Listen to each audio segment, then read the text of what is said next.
What is dyspraxia? I'm sure many of my fellow dyspraxics will know that it's very misunderstood and there are a lot of misconceptions about what dyspraxia is and isn't. I'll start by busting a few myths. The first one being that dyspraxia just causes clumsiness and that it is a motor coordination disorder. We all know there's more to it than that. The second myth is that it just affects children. It's often considered to be a childhood difficulty. In fact, it used to be called clumsy child syndrome. First of all, rude, but second of all, we know that dyspraxic children will grow up to become dyspraxic adults. I'm living proof.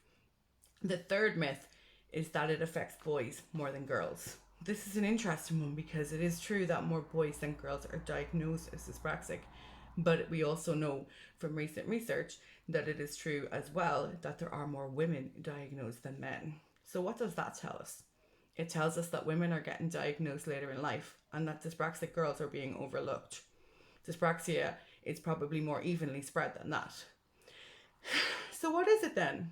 So, dyspraxia means difficulty with praxis. And praxis is a Greek word which means realizing a plan or putting a plan into action. Praxis is a three-part neurological process consisting of ideation, planning, and execution. Ideation is the idea that you are going to do something or the ability to conceptualize a task.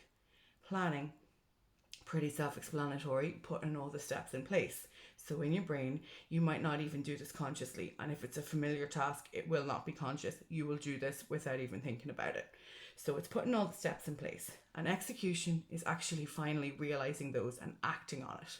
So we often see the difficulties in the execution, but really those pre-exist or those previous steps, maybe that's where the difficulty was, in the ideation and the planning.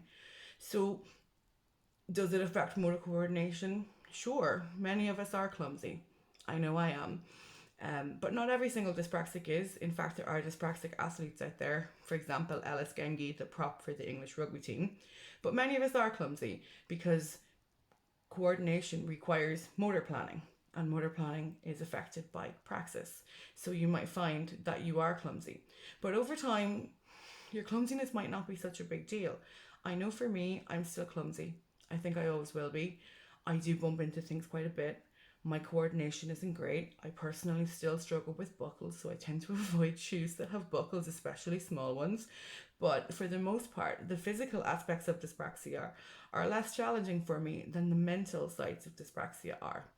So we mentioned motor coordination, but dyspraxia also has an impact on mental coordination. So that includes planning, organization, sequencing, time management, putting together multiple parts in a sequence or a task, and time management. So those are things that are required to be successful as an adult, and many of us dyspraxics struggle with them. I know I do. To be honest, I think this might be my 24th attempt recording this video because I struggle to get the sequence correct.